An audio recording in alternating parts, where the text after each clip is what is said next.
Welcome to Tradiers, the Trader's Edge, coming to you live 3 o'clock every Wednesday, 3 o'clock Chicago time, 4 o'clock Eastern. Bobby, we kept the people waiting for 5 minutes, but we're like when you go to a concert and it says that the band is coming out at 8, the band comes out at like 8:35 because they're artists and they can't be rushed. You and I are the same way, right? Yeah, Axl Rose kept me waiting for 2.5 hours one time. And because it was a Guns N' Roses concert in Chicago, they actually posted pictures of the crowd, which included a lot of women raising their tops up. And then next thing you know, they stopped doing that and they started putting it on the men. So they started raising their tops up. It's not as You much raised fun your for the top last up, 2 didn't you? hours. I You did. raised your top. You did. Yeah, I know you did. Before we start with the show, because we have a lot to talk about, and this is a question for the crowd as well, too. Favorite concert that you've ever been to? I will mention a quick 3. The original Farm Aid, 1985, Champaign, Illinois. I'll say Simon and Garfunkel at Comiskey Park. And then Little Feat played in my little town of Palatine to a crowd of about 30,000 people in the middle of downtown. What's the best concert you've ever been to? First one I was ever at, 1979, Kiss. Oh, wow. That Did you was paint your number face? one. What's that? Did you paint your face? I went to 4 Kiss concerts, painted for 3 of them, but it was not the first one. It was the next 4. You just Actually, I've been to 5 because my third favorite concert is the Kiss concert in 2021, which I think was their 4th and not final farewell tour. Really? That was at the United Center in Chicago. Nice. And then I got Bruno Mars was sick. Oh, he's good. He's very talented, I think. Yeah. That's like a tie. I also saw Prince at the Rosemont Horizon, and he came out and played Little Red Corvette acoustically with just a spotlight on him on a stool. That was the single best song I ever saw performed. That's awesome. And moments at a concert, like when they hit some. I saw James Taylor and Jackson Brown at Wrigley Field, and for the final encore, do "Doctor My Eyes" together. Great song. It was just so cool. I hear that markets are fluctuating a bit, and some of these people might have tuned in to talk about markets. And I think there's some really, really fascinating shit to talk about. Okay, Monday we had the biggest rally of the year. S&P rallied 1.76% on some more benign Trump tariff talk. And now April 2nd, remember, people, is Liberation Day, according to Donald Trump, which I'm not sure what the hell that means, but he says it's going to be when he announces all the tariffs. I personally think he tends to talk big and then back it off. So I think in the immediate effect might be some buoyancy to the stock market, but I certainly don't think this corrective phase is over. To you? And do you want to talk to a chart? No, I don't. And I've been talking about it for a while. Interestingly enough, I got reached out.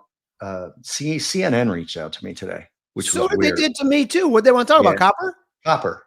Yeah, me too. Yeah, that was weird. I mean, I answered, but you could tell the answer they wanted. Right.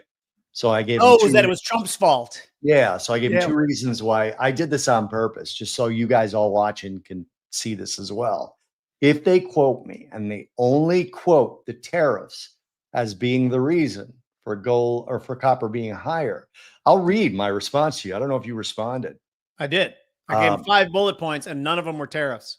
Well, I responded with, where is it? I basically said this. Here, I'll read it to you.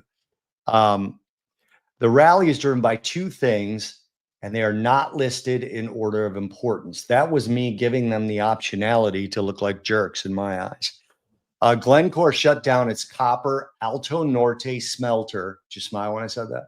I did smile. Whenever you say smelt, I smile.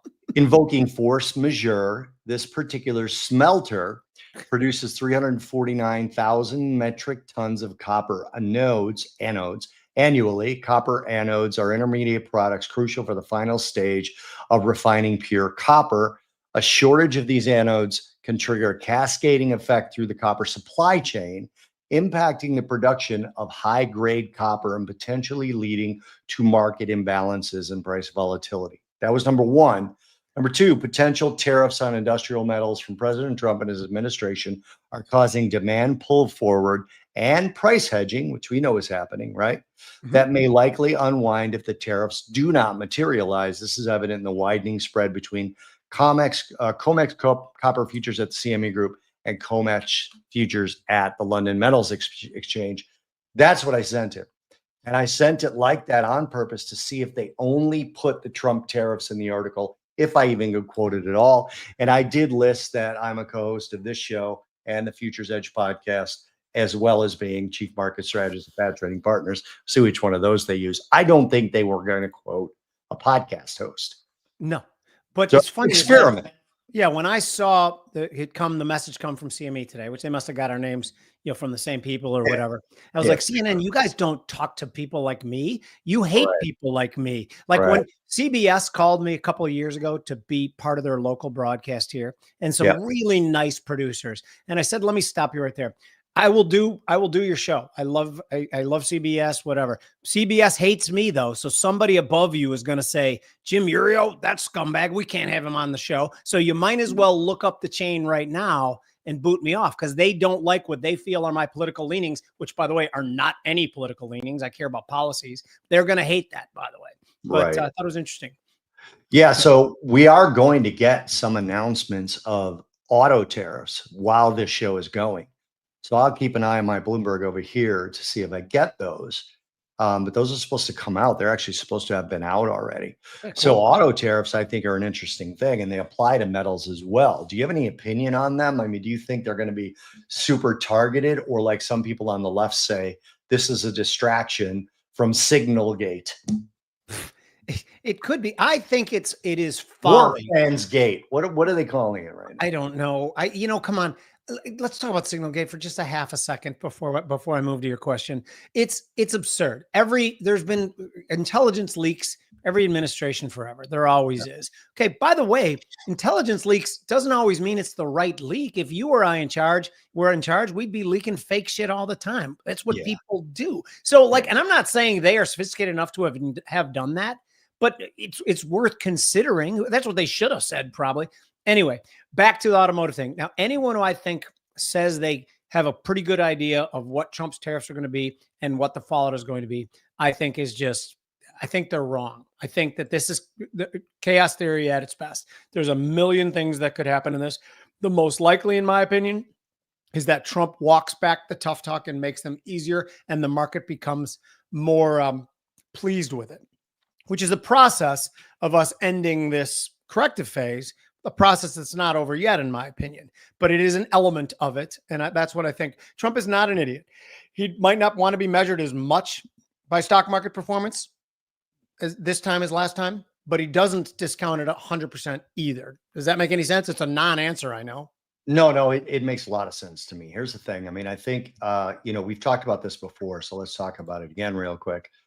Trump mentioned the stock market. I'm going to go with, since it's longer than the last time we talked about it, 80 times at this point. That number's made up, but it's probably pretty close to accurate. In his last administration, right? Yeah. When he was number 45. Now he's number 47. I don't think he's tweeted one time about the stock market. You would think, even with his personality, that right now he'd be saying, don't worry, we're going to recover. The stock market's we're going to make the stock market great again. All he keeps saying is this is a transition phase. There's going to be some struggles.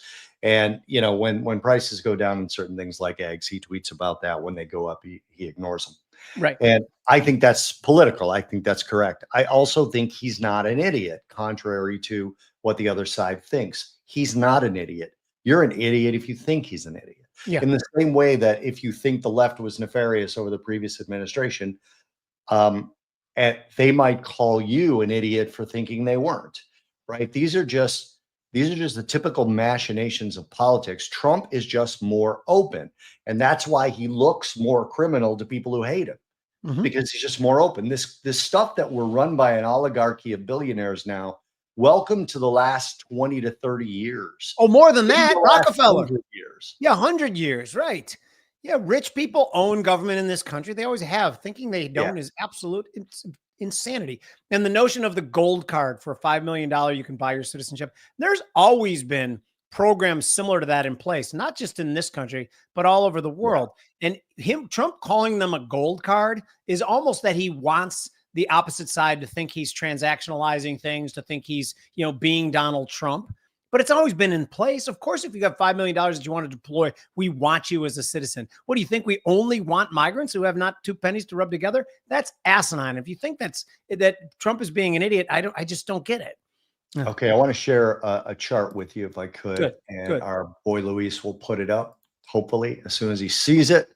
And I think it's important for today. It's the Round Hill Magnificent 7 Magnificent Magnificent 7 ETF. Mm-hmm. And we're seeing basically the erasure of 2 days of rallies in the NASDAQ. And we're now in that sort of gap up. Now, again, this is an ETF, so you get gaps here, right? And I want to point something out very specific, okay? And this is actually something I'm talking about for a client tomorrow. We have what Mike Arnold and I here would call a sloppy double bottom. There's a bottom here. Can you see where I'm pointing, or do I need to zoom in? No, I see it. All right, so there's a bottom here and a bottom here, and there's a peak here. And the theoretical target of that particular move would have been right about at this 175 extension level, which is right about here, which we fell just short of on the 25th yesterday, right?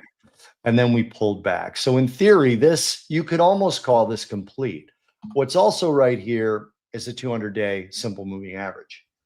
And you could see the typical, you and I talk all the time about the test of something and then some continuation. You look for continuation. I look for a retest of that level and then a continuation.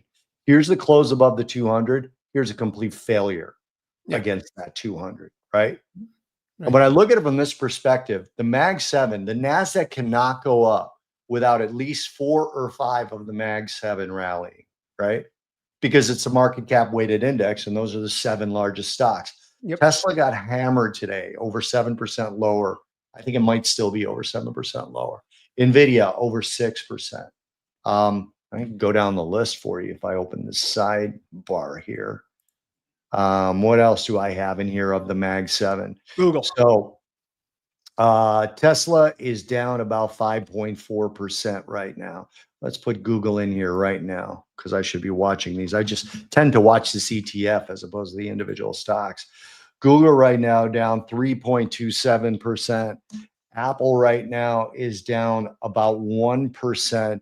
Microsoft is down about, not doing this fast enough, 1.3%. What am I missing? Meta? Amazon and Meta. Meta is down about 2.4%, and Amazon is down about, well, it's only about 2.25% now. It was worse than that earlier. So when you look at these, there is no way for the overall market to rally, right? Nor is there any way for the NASDAQ to rally and lead it out, which earlier this morning, when 3 of the 4 US indices were higher, the NASDAQ was the strongest. It pulls everything else down. But the interesting part I have to ask you about, gold's lower. What do you think the dynamic there is?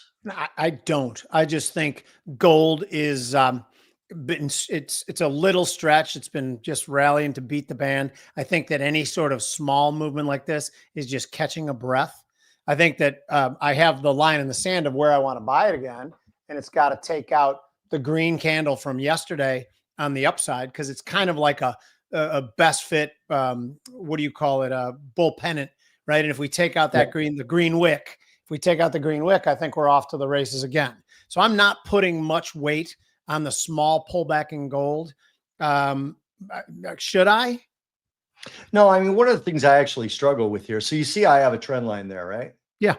If I can get a positive day close above that trend line, I can get long again. And you're going to get that then, right? Well, no, it's a negative day close above. I got what you're saying. Yeah. Yeah. Now, in theory, this is very hard to see. So I'm zooming in as close as possible. I drew this trend line from the high here to the open here. So here, in order to see if it closed above, and again, I'm zooming in as much as I can, it's difficult to see. Let me see if I can zoom in a little bit more. The wick connects to the body of the candle below the trend line. Yeah. I don't know if that's big enough for you to see it. I can see it. That means it didn't close. I need a green candle close above. A red candle doesn't qualify. And if I get that, I can go long again. And you can see I've got some what I call GAN retracement extension targets. And my main target is actually 30.95 for gold. So that's my next target to the upside. And do you like my thesis of buying it above that green candle, or do you see no reason for that? No, it coincides with what I'm saying. That's what I thought too. If we broke above it and then closed back down red above this trend line, I wouldn't be long. Right. I'd probably get out of it then. But I Yeah. think Well, during the that's day, I fair, might look for right? that. Yes, Because exactly. I'm always looking for closes to trigger longs. Okay. And now remember, guys, the fundamental talk about gold still. We can when the election happened on November 5th, we were very vocal. And Bobby and I have been accused of being gold bugs for about the last two and a Yeah. half years. I guess we are. Fine. Accuse us whatever you want. The election happened. I thought one candidate was fabulous for gold. That candidate didn't win. The other candidate was just pretty good for gold. And gold Right. suffered a little bit at the beginning and then started to fly. I think the biggest part of the story remains central bank buying. For the last 3 years, central banks have bought over 1,000 metric tons of gold, the most they've bought in 75 years. This is being led by China, India, and Russia. It is directly related to what happened in 2001 when Russia invaded Ukraine and we froze them out of the SWIFT payment systems and then froze all their dollar denominated assets. If you are going to be the world's arbiter of trade and the owner of the reserve currency, you have some responsibilities, and that's to be somewhat unbiased in trade. You can do this if you want, but then you can't expect everyone to be stockpiling your currency as much as they had in the past. Now, gold's whole percentage of global central bank reserves has only gone from 60% to 57% in the last 3 years. Not a lot, but not insignificant either. Bobby, anything to comment on that? Do you think that's the main driver of gold or just weak dollar policies? I never do this because this is a Tradier show who, by the way, has the best single options platform out there that you guys should know about. I'm going to stop sharing for a second. But Luke Groman on our other show, the Futures Edge podcast, had just an absolutely startling entire vision of what could happen with the flow of funds globally if tariffs actually became more permanent, right? I think that was fascinating. And to me, the more I thought about that, the more that placed gold somewhere in the 9 to 10,000 per ounce range. Yeah. And But I'm not predicting that. I don't want you guys to buy it based on that. But his thesis was that if they stop buying as many U.S. Treasuries because of tariffs, they'll have to put their reserves somewhere else. It's gold. That was the long and short of it, and I love it. I think it's right. Yeah. Yeah. So, what you want to look at the S&P real quick because I did. Yeah, I'm sorry. I took the charts down and I shouldn't have done that, Luis. That's my fault. I'll look at the S&P. I didn't mean, I actually closed the whole platform. Pull that back up. I was describing to someone the other day about like the 5 to 10 minutes that happen before a bunch of 60-year-olds, almost 60-year-olds do a podcast. It's like a bunch of guys with glasses on their nose going, I'm supposed to hit what button? What then? And then a younger guy going, Jesus Christ, people. All right, just so you guys know, I'm putting up the SPY, but Jimmy and I look more at the S&P futures. But I'm going to put up the SPY for the sake of conversation because they are pretty well matched. And normally, like I won't put up the QQQs if we're looking at the NASDAQ because they're not as matched as like the SPY is to the. Okay, so here's what I think. Okay, so to me, great, nice retracement. It's not even. It's probably only got to 50% of the down move. Not even 50%. It's still comfortably below that green candle from about a quarter of the chart away. You see the green candle I'm talking about? That other previous low.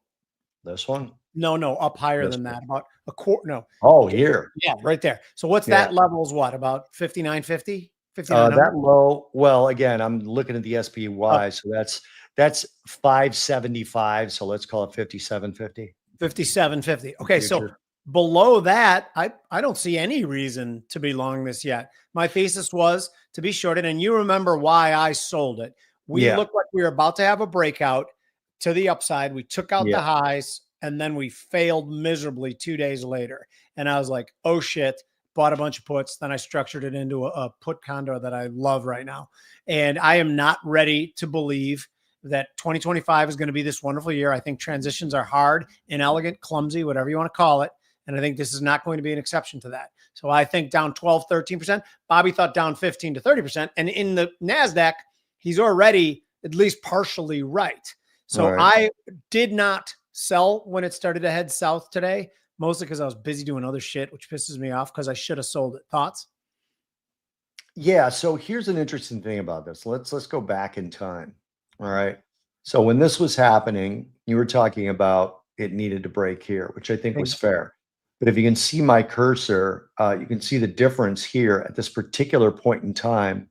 I'll just kind of like loosely measure it to the 200 was almost a full percent, right? Yeah.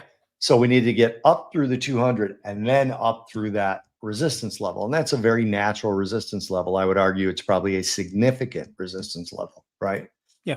Now let's get rid of this. And as we move back to the present, you guys didn't know I had a charting time machine here. They're basically the exact same level. There's only a slight difference between the two. And the 200 is likely to turn lower. So that's what happens in these down swings, which is why I tell people all the time, like, look, when we got this cross here, okay, you guys know that the red here is the 50 and the green is the 200. If this continues to fall down, we're going to get what's called death cross. Now, when we got this here, I told people it was likely that we were going to rally back up to this intersection between what I use here, which is the 8 EMA and the 21 EMA, which we call a rotation zone, and the 200. We're going to likely rally back up to that intersection. Jimmy, you heard me say that. And then I would probably look for a sell-off from there. Okay. It's not something I trade because, again, what I'll do myself is I'll put a trend line. This will be a best fit trend line, and I'll draw it right about here. Okay. And that, you could draw it wherever it's a best fit trend line. So if you think it's more significant that it's here, go ahead. You're still going to have to get through this for it to make any sense, this particular low on the 21st. But when you're looking at it here like this to me is now an extension off of a failure as opposed to just a failure. And the reason that I've done that over the years is I have stretched out. When I left the trading floor, I was a massive failure as an upstairs trader, like horrendous, like losing every day, every trade, every week, every month, to the point where I had to stop, right? And I said, okay, what is going to fix this for me? Smaller positions for longer periods of time, right? In other words, I don't want to just, it's the contrast. You still exist on the floor a lot, so you still get that sort of stimulus and talking to other traders. I talk to you and I talk to Mike Arnold, and that's basically it. Sometimes I talk to Tracy Shukart, which I actually enjoy a lot. From that perspective, I need things to be wider and smaller rather than more frequent and larger. And that to me is a way to succeed. And that, by the way, a lot of people do that with options rather than doing it the way I do it. Yep. Which that's the way I do smaller positions and stretch them out. That's what you're doing with options. You're taking larger positions, but they're still stretched out, right? Yeah. This is going to come as a shock to no one. I trade every day. I don't really expect to make that much money as a day trader, and I don't. I trade every day to keep myself plugged in. Where I make money is my 2 to 3 week time horizon option trades, like the silver trade I put on a couple of days ago. I love the trade. It's already up probably about 10% from where I put it on, and I want it to last for about 3 weeks. But so that's exactly true. Sidebar here. I just started laughing because our friend Widge, who watches a lot of our shows, just posted, and Rudy Havenstein and Dave Cullum are also doing a live stream right now. He goes, you guys should really coordinate these things. We should definitely coordinate these things. Rudy and Dave are our buddies, but this show, by the way, can be repackaged. We'll sell out if we've lost some of our audience to them, which, by the way, I tip my hat to them. We've lost a little bit of our audience to them. So, yeah. What other asset you want to hit? Which, by the way, there's one thing I wanted to say about the Mag 7 again. Earlier in the year, people were like, well, the Mag 7 is stretched. Fine, it's true. Well, the Mag 7 could, correct. Well, then we'll just not be long them. That's not the way it works. When so much of the heavy lifting of the rally has been done over the last couple of years by a few names, when they start to correct, they drag everything down with it. It's not as simple as buy something that's not stretched. That doesn't work. It's not. It's just, okay, good. By the way, I just checked. We're beating them by about 50 people right now. But okay, good. This matters. Yeah. So it's always a competition, even when you like each other. No doubt about it. I love those guys. So let's talk about this. From a fundamental perspective, I want to talk about why I think this isn't over yet. Okay. All right. And it's going to go to politics, but only as it applies to markets and policy, right? When the Fed raises rates because of inflation, okay, jump on me anytime that I'm saying something you don't agree with. They're trying to slow the economy and get people fired, right? Yep, they just don't say that, right? They just don't say that. So now all of a sudden, Trump is campaigning and he says, I'm going to lower prices. I'm going to lower gas prices. I'm going to lower energy prices. I'm going to lower food prices. And really, the only way to do that when too much money is chasing too few goods is to get people fired and slow the economy. I maintain that the right people to get fired were federal workers who didn't have to go into the office and couldn't respond to an email with a simple question on it. I Yeah. think that's the right people to be fired. Oh, not only do Right? I agree, I think that was a big election issue too. I think that most of the electorate agreed with you too. We were to put that in perspective. In Trump's first term, 9% of the jobs that were created in the entire term were government jobs. In Joe Biden's term, 31% of the jobs that were created were government jobs. It was an unsustainable path. It was bureaucracy, bloat. Do I feel for the individuals? Of course. Bobby and I, we like individuals. We like the people. This is not about that at all. We think it was a bad policy to have so many goddamn government jobs. I tweeted at Elon Musk today, and a lot of people picked up on it, but not him, fortunately, is that he started talking about deregulation because he was talking about he's talking about like how it took 400 days to build the Empire State Building, and the bridge in Baltimore has been destroyed for a year, and there's been zero work done on it because of regulatory hurdles to fly through. We have to start working on those regulatory hurdles now if the private sector is going to absorb those 300 to 400,000 government jobs that we're losing within the next year, which I hope we lose, but I do want those people to land jobs somewhere else. But this is a difficult needle to thread, in my opinion. Yeah, so I think you hit it right on the head. And this is the thing. People, you look at jobless claims, for example, they haven't spiked yet. We've talked about this before when we thought the labor market was loosening a little bit. The jobless claims hadn't gone up, probably 6-8 months back. And part of the reason that you and I theorized that was happening is because most of the layoffs were coming in tech, and tech people get severances. You're getting the same thing with government workers right now. When you look at the last jobs report, I'm talking about non-farm payrolls now, the majority of the shrinkage in the number came from government employees, and they're also getting severances that this administration has given them. So let's again stress that we're not talking about left versus right here. Okay. The only way to slow inflation is to slow consumption, because as Milton Friedman said, at the end of the day, it's always and everywhere a monetary phenomenon. I might have butchered that. So no, you got it right. I don't agree with you and close. Milton Friedman 100%. Okay, I think one of the way to handle it. next. We can Yeah, talk okay, about good. that You because go I then. want Yeah. to put up this Tesla chart, which some people don't mind destroying a company that has 100,000 American workers, which is Tesla, and they have Mhm. even more workers globally. So again, I talked about the double bottom pattern that Mike and I teach. Same thing here. There was a double bottom pattern. I had this pre-drawn on here. I was not able to get in this particular trade because the close that triggers it was this candle right here, right? And Right. this is the target. So basically the close at 278 with a target of 280 and a stop at 233 doesn't work for me mathematically. So I wasn't able to get it, but you again had the completion of this particular pattern, close above the 200. So for me, I would like to see a test and then a rally. Instead, we got to drop back below it. Tesla is dropping with the rest of the market, not with the vandalism to the vehicles or the Molotov cocktails. By the way, you might know, was it Tony Greer or Jared Dillian that tweeted out, Tim Waltz mentioned Tesla dropping, it's time to buy it?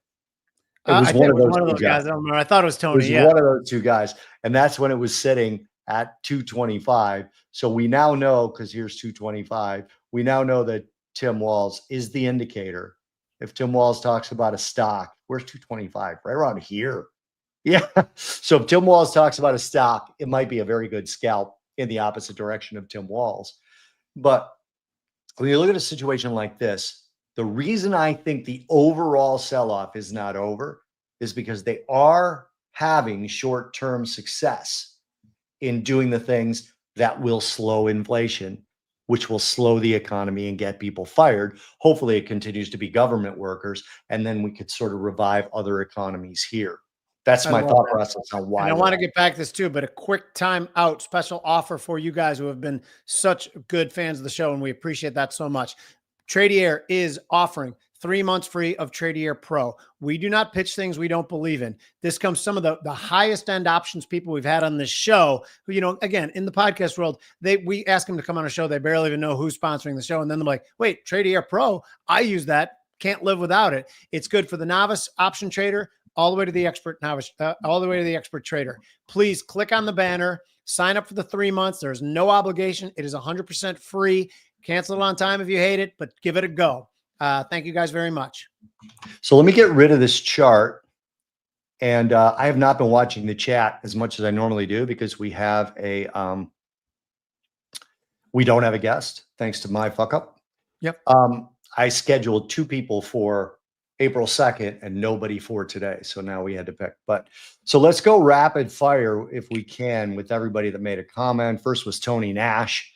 Tony said tariffs make great TV, and he's right. I mean, Tony did some really good work. If you don't follow Tony Nash on X, he did some great work showing why tariffs did not cause general inflation in the last Trump administration. And then he shows a lot of data on why it may not again this time. By the way, tell him about what he said about China too. That was an important takeaway when we had our conversation with him. I will if you don't want to. So yeah, tell me because I don't remember what he started. What generally happens in particularly a economy like China is they will wait a couple months. If exports start to falter because of tariffs, they will subsidize. They have done it in the past. And guess what happens then? If they are subsidizing their exporters to make up for the tariff, then Donald Trump was at least to a certain degree right about other countries paying for the tariffs, which, by the way, you can make fun of them all you want. It is a complicated issue. Sometimes they do pay for some of it. Sometimes they don't. Anyone who thinks they know it all is just an idiot. But Tony did some great work on that. Thank you for that, Tony. Yeah, and his complete intelligence product is affordable and fantastic. So you guys should check that out. Question. No money coming to us if you sign up for it. Rich Kunkel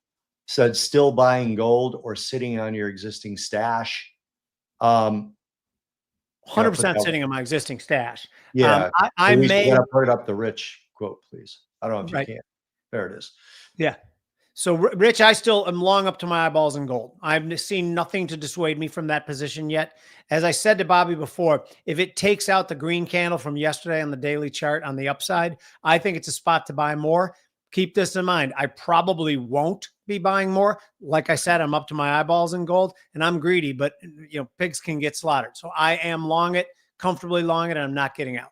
Bob? And then he said, nice blue shirt, Bobby. This is white. It seems white, Rich. It seems white. So Rich is colorblind. So we found that out about Rich. I am sitting on the existing stash and looking for an opportunity to trade more. The existing stash that I have is plenty of my overall net worth. So as you guys know, that we're not fibbing. We've been talking about for 2.5 years. I'm long up to my eyeballs copper. I'm long up to my eyeballs silver. I'm long up to my eyeballs gold. This has been my trade to hedge against idiotic dollar policies. Guess what? It's working so far. All right, I got to share a chart in order to answer Tim's question. So if you want to put Tim's question up, and if you could leave it up, Luis, because this is going to be, there's three, so LTU. Okay, so he's just asking about the one chart. All right, so this is the TLT chart, which is the iShares Treasury, it's 20+ year Treasury bond ETF. I will tell you right off the bat, Jimmy, is that today is going to be a trigger of this double top pattern.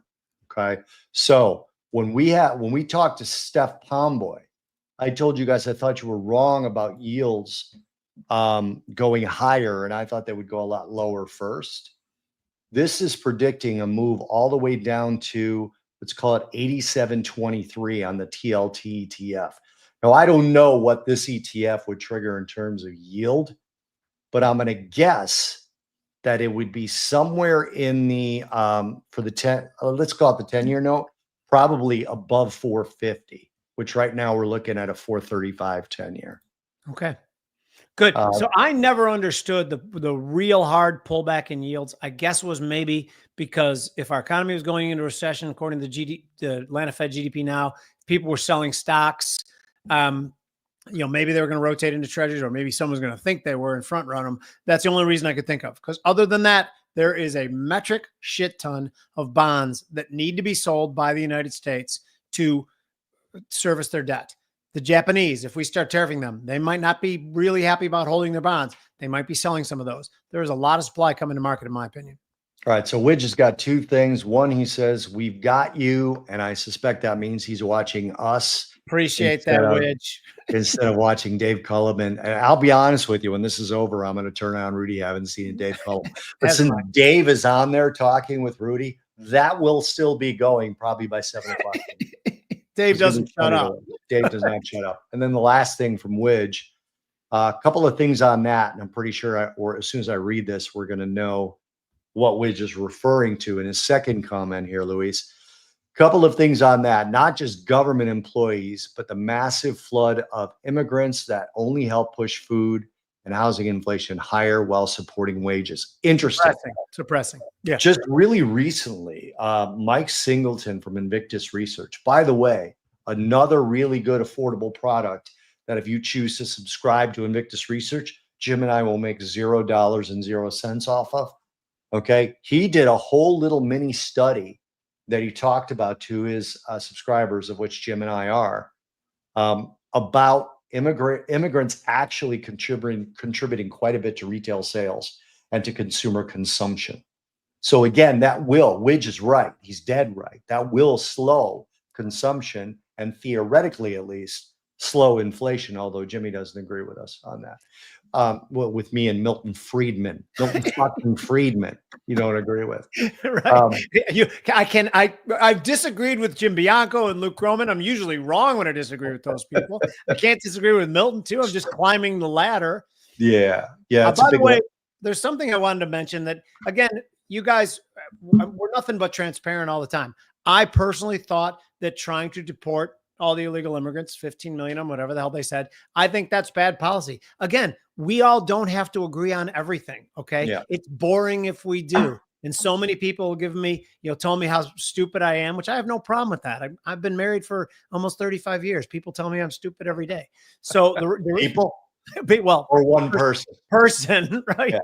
But I think a much better idea would have just been toughening up crime enforcement in urban areas and making it cutting off all services, not all, but most all services, weaning them off that and making them get jobs and then leaving them here. I thought it was a bad idea. What do you think? Well, the U.S. Birth rate has been below replacement rate. Widge probably knows this exact statistic, but I'd say for at least 15 years. Yeah. So there's no way to get consistent GDP above 2% or productivity gains without more workers, right, unless AI replaces 3 people for every 5 that are employed. Right. And I think we're a ways away from that. Like I said, Widge probably knows more about that than we do. Yeah. So let's talk about inflation. Okay. You disagree with me and Milton Friedman. I think I'm the one who told Milton Friedman. I think you did. I remember that. I remember that meeting. I was 6 months old when it happened. Right. Yeah. So Nathan Dolan, I'm interrupting. He just threw a comment on here. I like Nathan. Dolan is great. He's going to be on our other show, and he's an immigration attorney. He's Beware Confirmation Bias on Twitter. And he posted some stuff about immigrants, and him and I had a friendly little banter, and I immediately invited him to be on the show. Actually, I don't know if he's going to be on this show or the other show. I don't remember. He should come on this show too, because labor is a big part of what we talk about in trading. Luis, that's the last Beware Confirmation Bias right there. He does not look like that and doesn't have green hair. Actually, he does kind of look like that, but he doesn't have green hair. So anyway, back to the inflation thing. Tell me why you disagree with Milton Friedman and, more importantly, me, that inflation is always a monetary phenomenon. Okay, so the monetary component of it was enormous from mid 2020 on. Okay, so we increased them to money supply by a crap ton. The thing that really kickstarted it was supply disruptions around the globe, which started the whole ball rolling. Because for inflation to fly, you need to believe that inflation is going to fly. It has to be, inflation expectations have to become embedded. That's what it is. So now, so right now, M2 money supply is increasing, but the supply chain is intact throughout the globe, and barring any ridiculous shocks like we saw in 2020, I think inflation will be contained, because I think a government administration, particularly like the United States, could usher in supply side solutions, as Stephen Moore talks about. Get rid of regulation and allow companies to produce more, have them benefit them to produce more. And right now we're just in just a ridiculous and oppressive regulatory environment. If we can loosen that a little bit, the companies will produce more, expand more. There'll be more stuff. If there's more stuff, it can swallow up some of the increase in M2. I'm sure if Milton Friedman was here, he'd say that that's part of what his thesis is because, and then explain it. You just did. Basically, Milton's your therapist, even though he's dead. He's dead, right? You talk yourself into the answer, which is what a therapist does. I'll tell you a story about when I was in college. Yeah. A philosophy class. Little professor. She was a nun, and she was a professor of this philosophy class. And she said to the whole class, there are statements that are always true. I would argue inflation is always and everywhere a monetary phenomenon or is always true. But the statement she proposed is, I said, there's no way there's statements that are always true. She said, it's either raining or it's not raining. I said, what about when it's snowing? She goes, then it's not raining. No, we've seen snow, rain, Yeah. It's either raining or it's not, whether it's snowing or not, was her point, right? Yeah. If it's snowing, it's not raining. If it's snowing with rain, then it is raining. It's either raining or it's not raining, no matter what, right? Yeah. When you talk about supply chain causing inflation, Milton Friedman says that inflation is always caused by too much money chasing too few goods. And that's what happens when the supply chain constrains. Too few goods. I get it. Yeah. Too few goods. Okay. So he really just kind of walked into what he would say. I actually saw somebody say almost exactly what you said to him on one of his speeches before he passed away. It was still in black and white. And he just kept coming back to the same thing, to where, like, he said to the kid at one point, he's like, you just keep walking into it. He's a funny There's guy. no way around it. Before we finish up the show, let's talk about the summit. Luis, you want to put the banner up? Yeah. There. Join us for the Trader Summit. Register for free on that link. What do you do? Is it a QR code, or I'm just learning what this kind of high-tech shit is. Either you hit a button or you do a QR code. Please join us. It will be fun.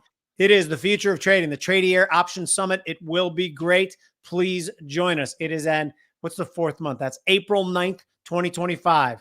Please be there. Moving right along. Do you want to talk about one more from Tim? That's directly to you, so I'm going to shut up. Okay. By the way, Tim has a very, very kind wife who I'm sure yells at him too. But the question from Tim is, M2 for February was up 6.4%. That figure was about 2% a year ago. Inflationary, Jimmy? Tim, I have that chart. I have M2 money supply up every day. And I've noticed the massive growth. And that is one of the reasons I am not too bearish on assets. Is it inflationary?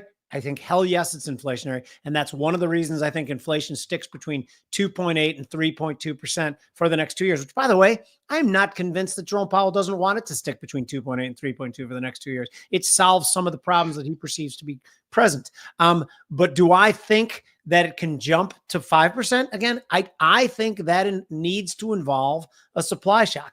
And I think as long as we have an administration that it has the back of corporate America and wants people to produce more, like in the oil patch, I think they want to be drill, baby, drill. They're not yet. And there's got to be a price that attracts the drill, baby, drill concept. But conceptually, they want to make it easier for people to produce. So I do think it's inflationary. And I do think inflation hovers around that 3% level for way too long. And I think it's going to piss people off.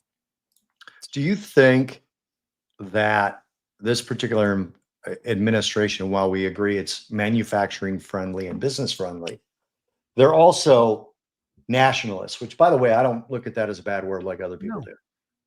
I don't think that means Nazi.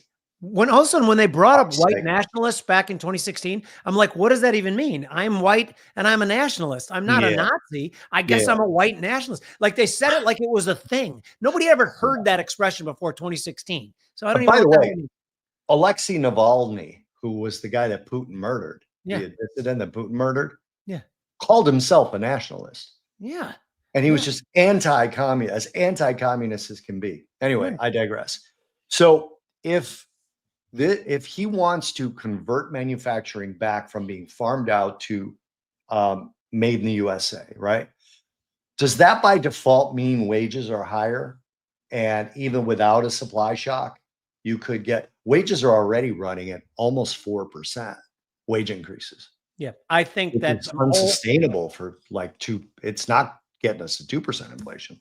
No, but I think the bringing manufacturing back is one of the silliest concepts. I want to bring manufacturing back, but it does not bring scores and scores of manufacturing jobs. Most manufacturing jobs in developed countries like ours are automated. Tesla has plants where almost no humans work.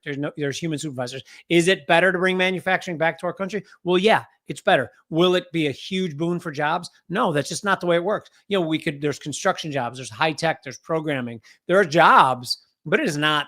I mean, you're not going to have small towns all building car parts for Ford and then sending them out there and meeting at the bar at 5 o'clock. Those days are gone and they are never coming back. So is it inflationary to bring things back a little bit, but not from a wage standpoint, in my opinion?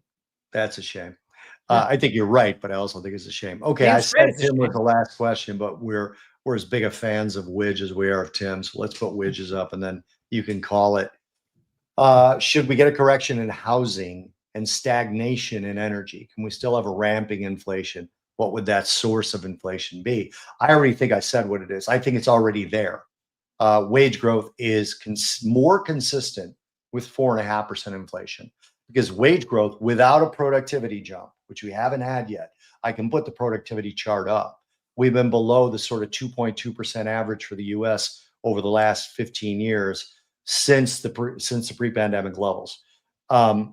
But if wages, I don't see any way that wages come down. So you have to actually have a really bad economy for a period of time to get wages down. I Jimmy? think that the housing correction that's probably I think it's coming underway. is underway, I think takes the sting out of the wage growth and is a Mhm. counterbalance to the inflationary argument. And I think it's fast. What we've seen in the housing market is nothing short of fascinating. And I hope it's taught in business schools for the next 100 years. The rapidity of the raising of mortgage rates, which just made everybody with an attractive mortgage hold on to that home like grim death. And finally, they have to pry their fingers off it. And that's unfortunately with things like death, divorce, losses of jobs. That's why people will eventually have to sell their house. But this couldn't go on forever, that people who wanted to move couldn't move because they were locked in at a 2.8% mortgage rate. So I do believe there's going to be a correction in housing. I do believe that's going to be disinflationary. And I do believe it's going to counterbalance the wage growth that we are seeing, but that then still equals 2.8 to 3.2 for the next 2 years. That's why I'm long the commodity complex. Whew, that was a lot. I need a nap now. Are we done, you think? Yeah, I think we're done.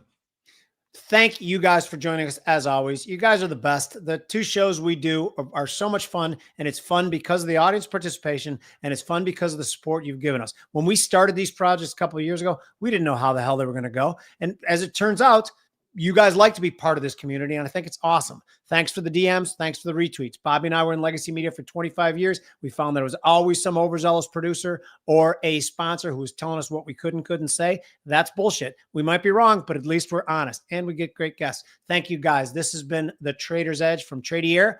I'm Jim Iuorio. That's Bob Iaccino.